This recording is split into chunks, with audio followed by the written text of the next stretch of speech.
My friend Scott and I came to Delhi, India to teach a course at a local seminary.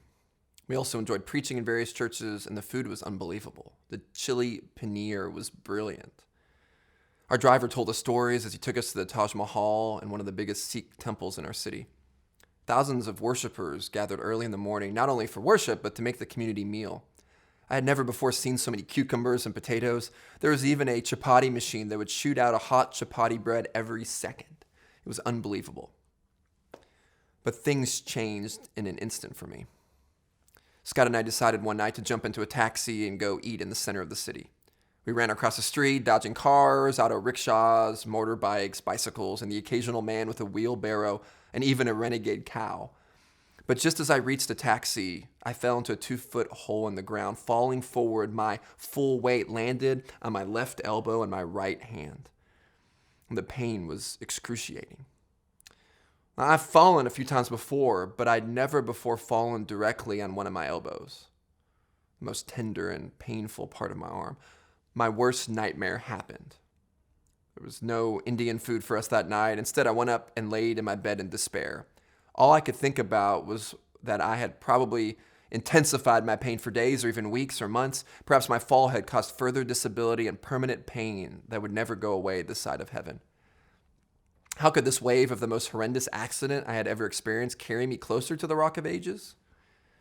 Well, the first place I turned in my Bible in the aftermath of that accident was Psalm 46. I go back to the psalm time and time again.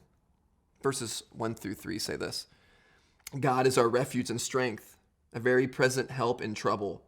Therefore we will not fear, though the earth gives way, though the mountains be moved into the heart of the sea, though its waters roar and foam, though the mountains tremble at its swelling. Now notice there in the text that the psalmist presumes there will be trouble. We won't have easy lives. At some point, we'll all have difficulty.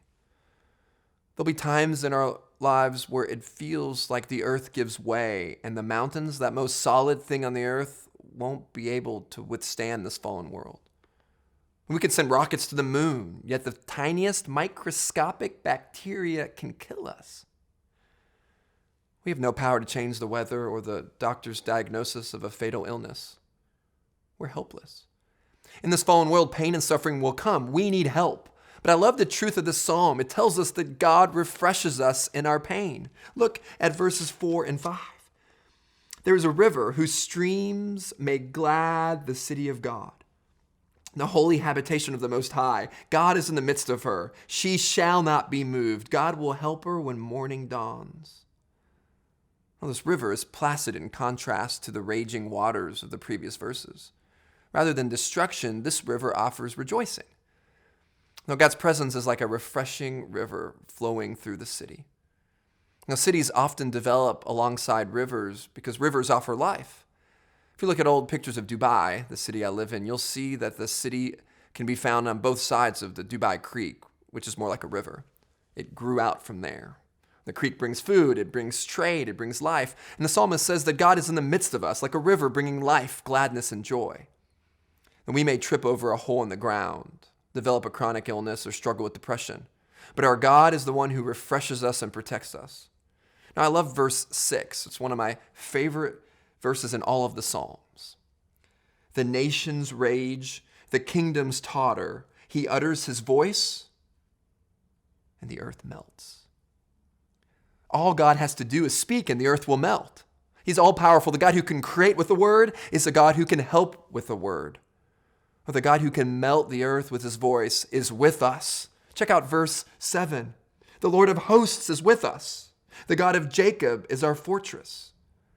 Now, hosts there is a military term. It means armies. The Lord of all armies is with us, and his presence is a fortress.